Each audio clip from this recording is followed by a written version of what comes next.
Well guys, today is the day I've been waiting for all year long. Today is the day that we're going to get a ton of data that's going to drive our management and decision making for our farm over the next few years.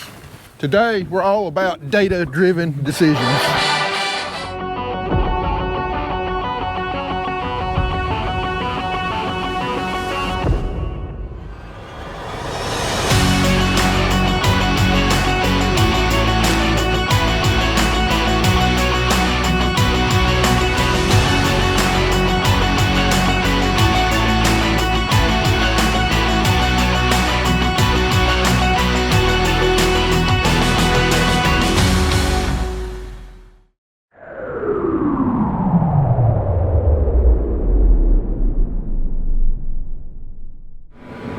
Alright, our weigh wagons showed up. We got one sit up there on the semi truck, and then we got Pioneer with their weigh wagon sitting up down on the other end on the grain cart. But we've done this enough years that we got this down to an exact science, and hopefully we're going to knock these out in a hurry, because we got about 20 acres worth of plots here on this farm.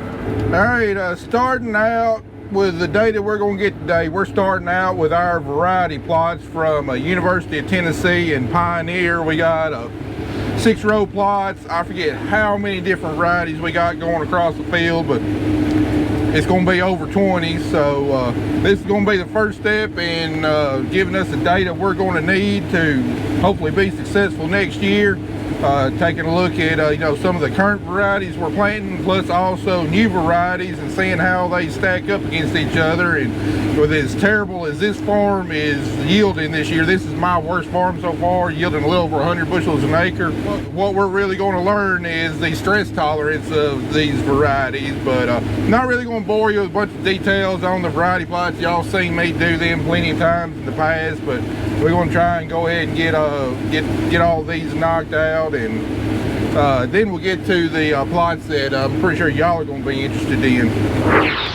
All right, we just got done with our variety plots. Now it's time to get started with the plots I've been waiting to see all year long. We're going to start out with our Nutricharge plots. And if you've been following us this year, I've done a couple videos, one of them planting the Nutricharge plots and then taking tissue tests from the Nutricharge plots. Now we're going to finally find out if Nutricharge actually works with a test that matters, if it actually increases yield over what it costs to use. Ooh, these are 12-row plots, not 6-row plots. But just to sum these plots up, we're starting out with the untreated. We've got Nutricharge replicated 5 times along with 5 untreated checks. So of the Nutricharge plots, 2 of the Nutricharge plots were treated with power plant at planting as a seed treatment, and then the other 3 Nutricharge plots were treated with both power plant at planting and then Nutricharge at I believe it was 9 ounces per acre when we put out our side dress application of UAN. If you call back this summer, we came out here and we pulled a tissue test off of all the plots. Surprisingly, the Nutricharge plots showed less phosphorus in the tissue levels than what the untreated chick did, and that's kind of a Nutricharge's claim to fame. Makes phosphorus more available, and allows the plant to uptake more phosphorus, leading to greater yield. But we didn't see that in our tissue test. Now, I'm not putting a whole lot of stock in the tissue test, because I've seen in the past where higher tissue test levels didn't necessarily lead to higher yield. But the reason I did it is because it's an interesting piece of data, and if we do see positive yield results from the Nutricharge plots, I would have liked to have tied it back to where we had higher concentration in the plant. Thus, Nutricharge actually does what it claims to do. Here's the first control plot. We're going to go over here, dump it, and the reason I got UT and Pioneer to help me do these plots myself is because our grain buggy has scales on it, and they're accurate, but it weighs in 20-pound increments, whereas these weigh wagons from Pioneer and UT, they weigh in 2-pound increments, and we want to be very specific and very exact on our data. We're on the Pioneer buggy right here, and they're keeping track of the weights. They're taking samples to measure moisture and test weight, so we'll have all the accurate data. All right, now we're pulling into our first Nutricharge plot. This one was treated with both Nutricharge and power plant. But anyway, just to get into the science a little bit of Nutricharge, and now I firmly understand it because Molly Alexander of Agotech actually came out to my office a few weeks ago and spent about 3 hours with me. And Molly is I believe she's one of the chief designers of Nutricharge. Really dug down deep in the science. And I gotta say, Agotech, if you're watching this, y'all need to give that lady a raise. She did more to sell me on Nutricharge than anybody else I've ever talked about. Let me tell you, that woman knew her stuff. But just to get into the science of it, how Nutricharge works is that Nutricharge is a molecule that has a super high CEC, cation exchange capacity, and because it's got a super high CEC, it attracts a lot of the cations in the soil. Your calcium, aluminum, potassium, and other things, elements that can bind with phosphorus and make it less available to the plant because it's not in a plant available form, especially calcium. And Nutricharge also has a weak acid effect to help break existing bonds in the soil where phosphorus is bound, especially to calcium. And when it breaks that phosphorus loose from that calcium, it then makes it available for the plant to be able to uptake.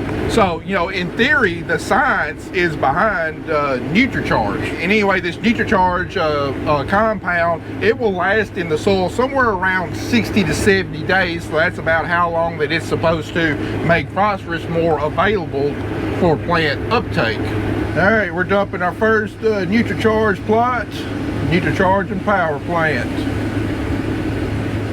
But anyway, Molly and I had great conversations. We actually came out here and looked at the plots, and just based upon just rough yield estimates, looking at ears and stuff, it looked like the Nutricharge was going to have a higher yield, and it looked like the plant was in a little bit better shape. We were in the midst of a drought.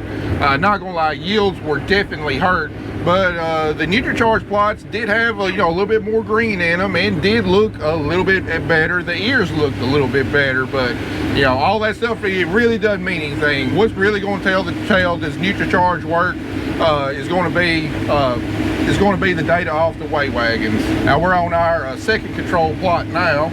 Well, we also got talking about my tissue test results, and she tends to agree with me. My conclusion was why we didn't see higher phosphorus levels in the Nutricharge plots over the control was a lot of it probably has to do with my soil health practices.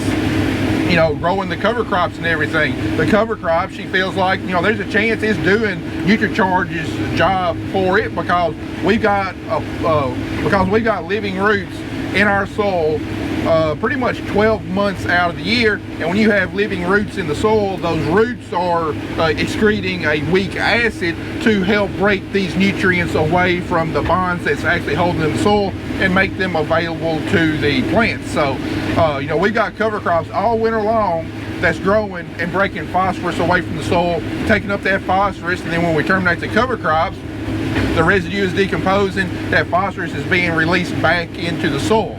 Also, by the time we plant corn, those cover crops have been working for about 8 months. There's phosphorus already plant readily available in the soil.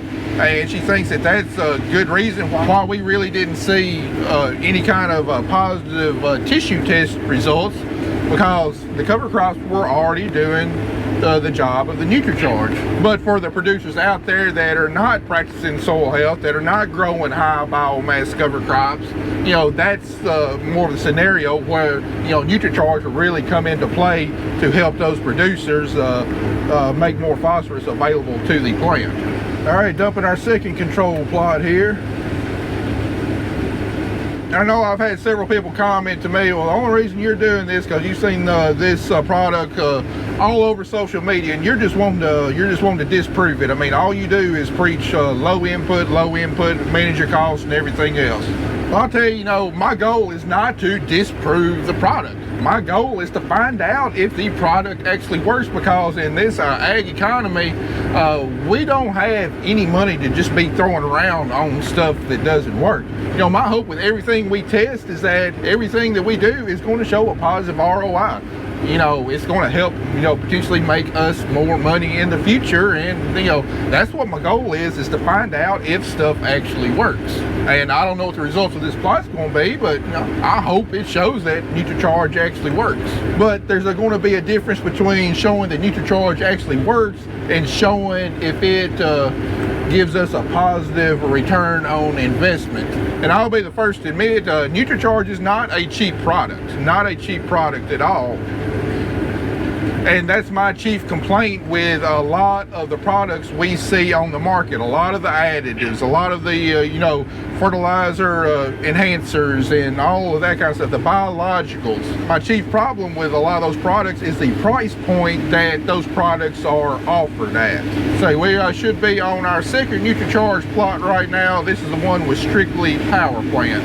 And I'm not even looking over here at the yield monitor and everything. We got the yield monitor calibrated, but you know, the only data I care about is what's coming off of the weigh wagons. But talking about price point, you know, it's one thing to spend a lot of money on seed and fertilizer. I mean, you spend a lot of money on seed, you're getting a definitive product. That seed is going to germinate and it's going to produce something. Same thing with fertilizer. You put fertility on the ground, you spend a lot of money on nitrogen fertility.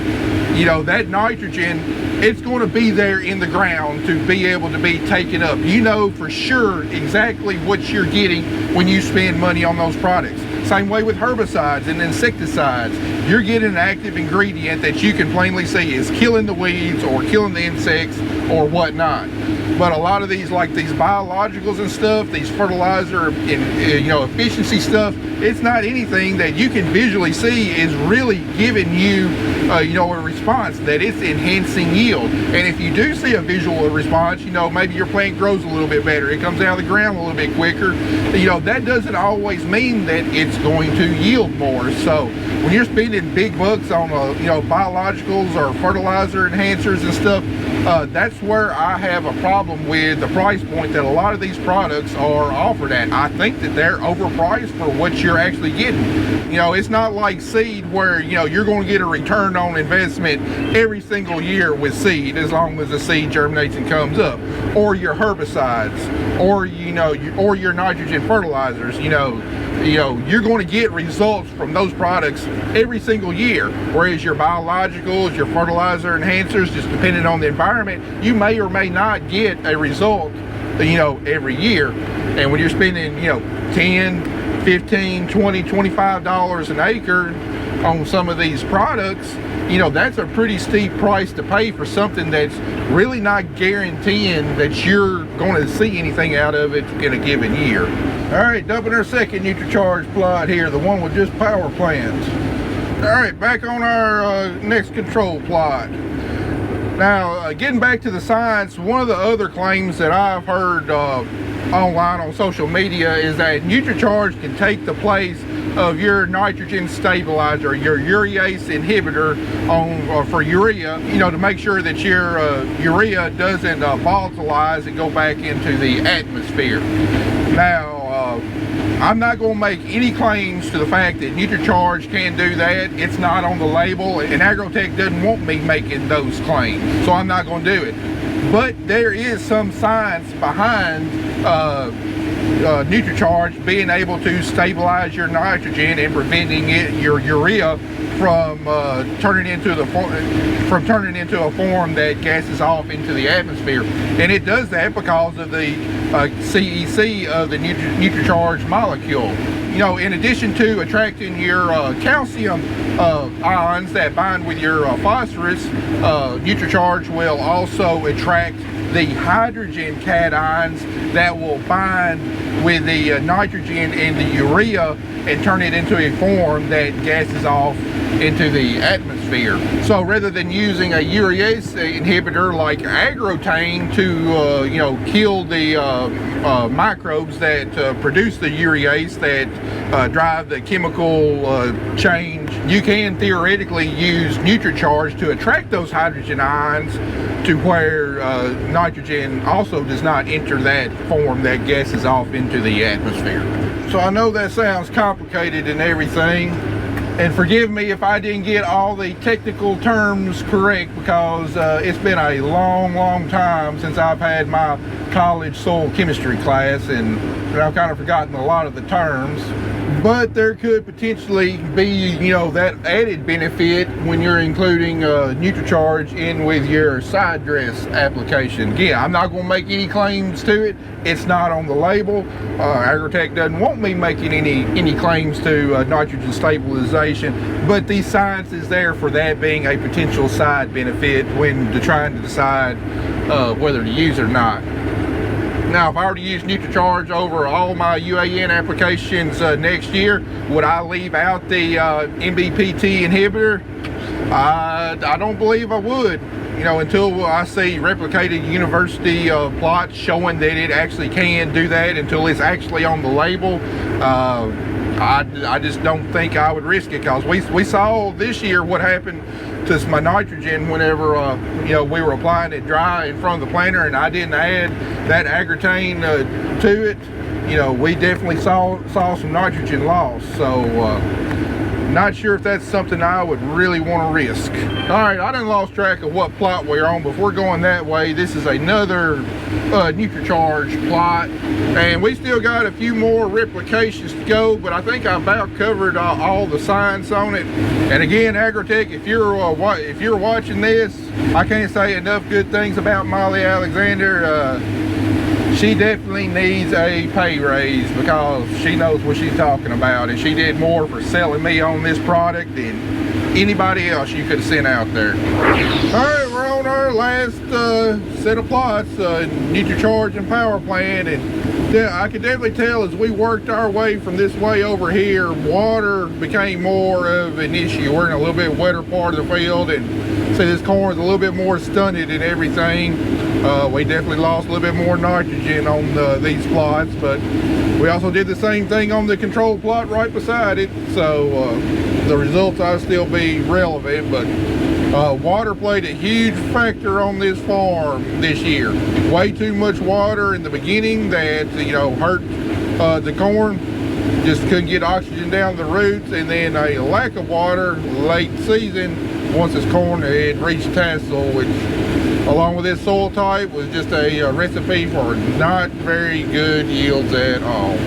All right, that's going to be the way to the last plot. I'm going to get down here and get all the data from Susanna and Hunter, moisture test weight and the weights, and when I get back to the office tonight, I'll get everything compiled on the spreadsheet and bring you back then and let you know what the final results are. And we'll find out if Nutricharge actually works. All right, now we got the Nutricharge plots out of the way. We're going to turn our attention to our second group of plots that I've got going on over here. And right here we've got my ripping plots, where we're determining if ripping the soil makes a difference in yield. Now, before you race down to leave your comment of what an idiot I am, that of course ripping pays, I'm not going to debate the merits of ripping. I know for a lot of people out there, ripping definitely does pay, especially ones that are dealing with compaction.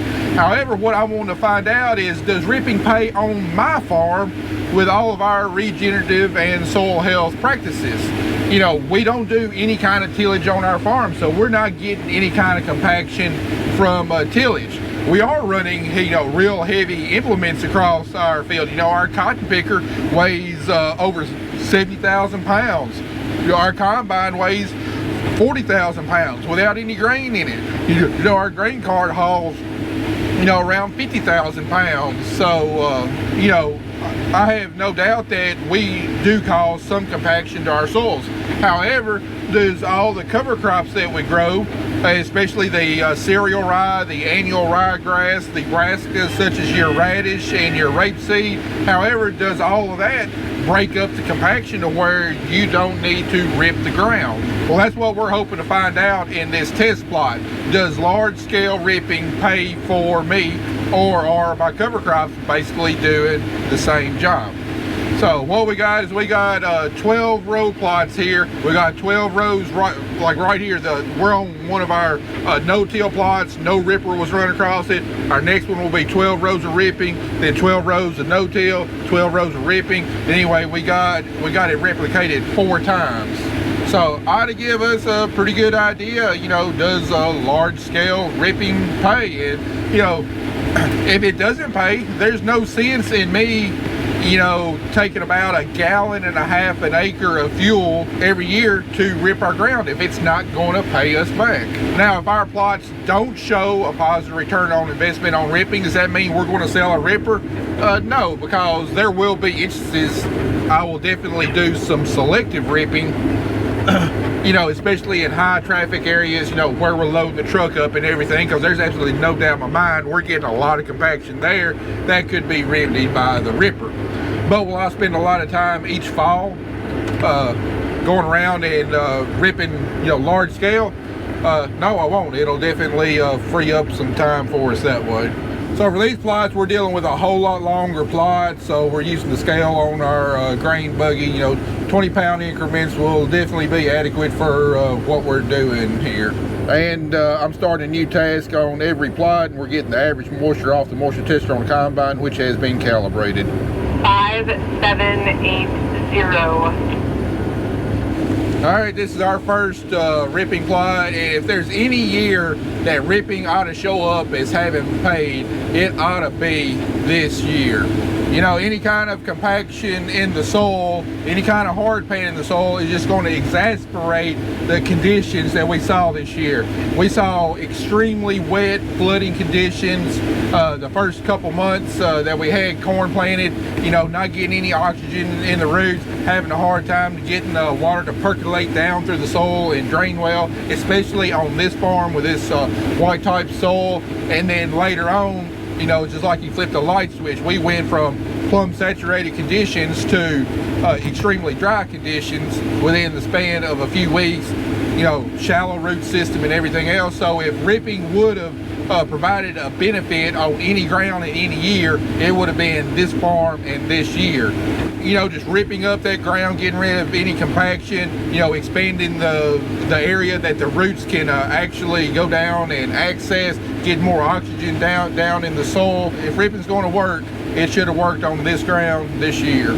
But anyway, this is going to be our first replication. We've got 3 more replications to harvest, and then we'll bring you back then. All right, this is our last plot. This one was a ripped plot. 6820. 6820.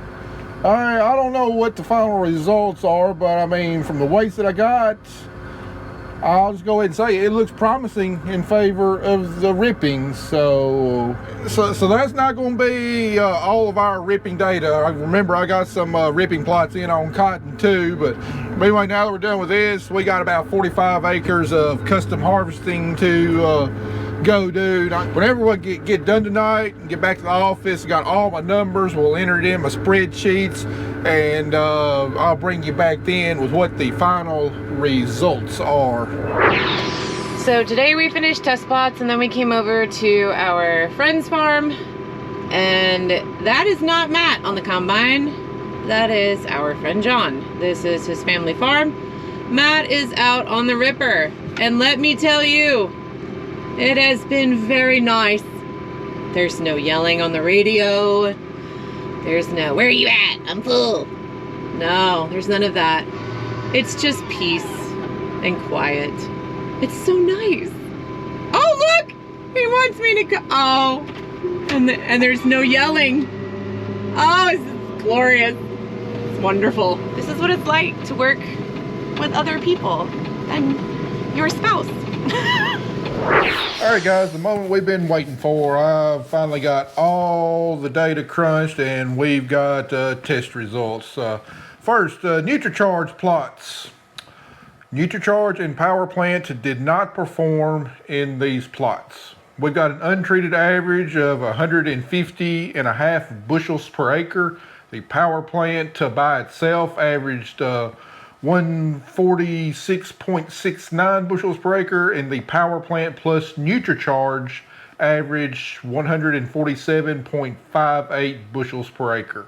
Now, I haven't run a statistical analysis on that, and I'm not going to for those results. I have my doubts if those results are statistically different. But one thing is certain is those products did not make us any money on those plots. The Nutricharge itself at 9 ounces an acre cost $11.25 to apply.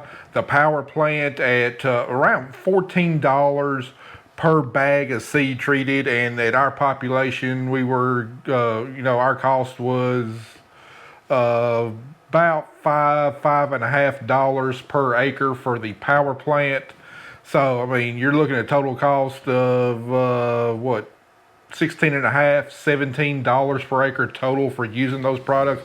There's no doubt we didn't make a positive return on our investment. Now, I'm not going to say that power plant and Nutricharge do not work. I will absolutely not say that. It has been proven to work on other farms. However, it did not work for me on that one farm for that one crop in this 1 year under my management practices. Like I said earlier, I spent a lot of time talking with Molly, and she convinced me of the science behind the product. However, there's just so much going on in the soil with plants growing, with roots, with the biology, the chemical interactions, all that kind of stuff. There's so much going on in the soil that we think we know a lot about what's going on in the soil. Well, basically, we don't know diddly squat about what's going on in the soil. There's just so many different interactions and reactions that it is impossible to predict exactly what is going to happen in the soil. And I firmly believe that's why we see so many of these biologicals that I've tested, other products that I've tested, not necessarily consistently perform, because the product itself might be good, but there's so much other stuff, so many other variables going on in the soil that we cannot necessarily isolate and define all of those different variables to determine whether a product will consistently work or not. So my main takeaway from doing these trials is not to tell you don't use Nutricharge or anything like that. What I'm telling you is to take Nutricharge, power plant, or any other product that a salesman is trying to sell you, and before you spend big dollars on that product, put yourself in some replicated trials yourself to see if it will actually perform under your growing conditions and under your under your management practices. That I will definitely tell you.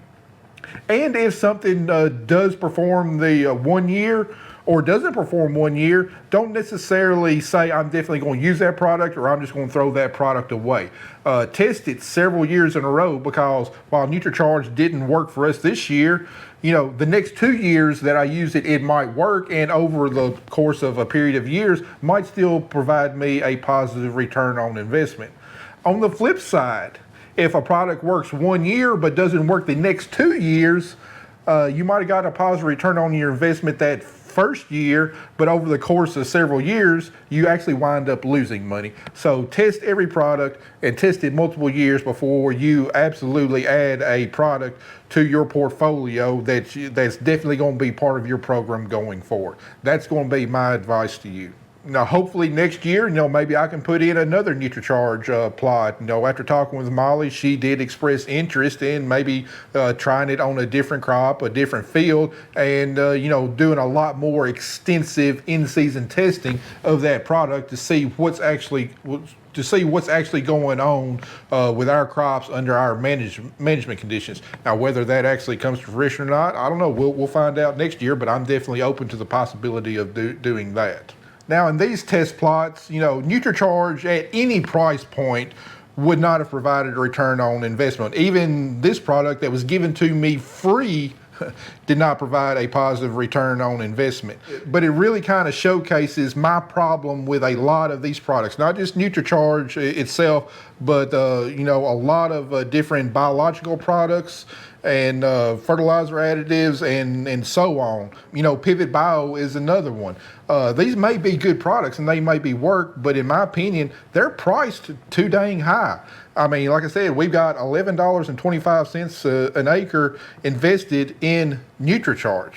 You know, if I'd taken that $11.25 an acre and bought me another 22 pounds of nitrogen, that's a lot more liable to gain me more yield than applying a fertilizer additive. And so on with a lot of these other products. They're just priced too dang high. You know, if Nutricharge were proven to work for me, you know, I would consider, you know, maybe $5 an acre at a better price point. You know, Power Plant at over $5 an acre, you know, that's a little bit more reasonable in cost, but it would be a lot better value to me if it were priced at a lot lower price point. You know, say $3, $4 an acre, I would be a lot more likely to use it. You know, right now in agriculture, I mean, we're having to make every penny count and make sure that every penny we spend is going to provide us with a good chance of some sort of income at the end of the year. And spending $15, $16 an acre on a fertilizer additive just does not make sense to me in our agricultural economy at this point. All right, all that being said, what about the ripping plots? We saw a good bit of success with the ripping plots. After crunching all the numbers, the inline ripping plots showed a reliable 5 bushel per acre increase over the no-till plots, and it was very consistent. The inline ripping plots did not lose a side-by-side competition over the no-till. In each instance, the no-till plot was lower yield than what the adjacent inline rip plot was, and you know, to find very consistent results like that is, you know, it's proving to me that you know, ripping can pay. Now, at today's price of corn, say $4.20 a bushel, that's getting us an extra $21 per acre of gross income. What's the net income though? Well, I estimated that, not counting labor, it's costing me about $12.25 per acre to run our tractor across the field. You know, I'm figuring on depreciating about $50 per hour. You know, our tractor is smaller, it's older, it's not going to depreciate near as much as what a newer, bigger tractor will. So I'm just figuring $50 per hour depreciation. We're covering about 8 acres per hour. I'm burning about 1.5 gallons of diesel fuel per acre, and looking at the wear on the ripper points, the ones I just installed, I'm estimating it's costing me about $1 per acre in wear on the ripper points that I'm installing. So, you know, overall, it's, you know, it's netting us, what, like $8.50 per acre. However, I'm not going to be ripping every year. At most, I'm only going to be doing it about once every 3 years. So we're spreading that cost over more years. So over the course of a 3-year period, you know, our net income is going to be better than $8 an acre. But these results are a little surprising to me. You know, it's very rare that we see such consistent positive results when we're putting in trials of either a product or a practice. It's really going to be interesting to see, you know, when we harvest our cotton plots, you know, ripping versus no-till, to see if we see the same kind of results on cotton also. So anyway, guys, that's going to wrap up this video.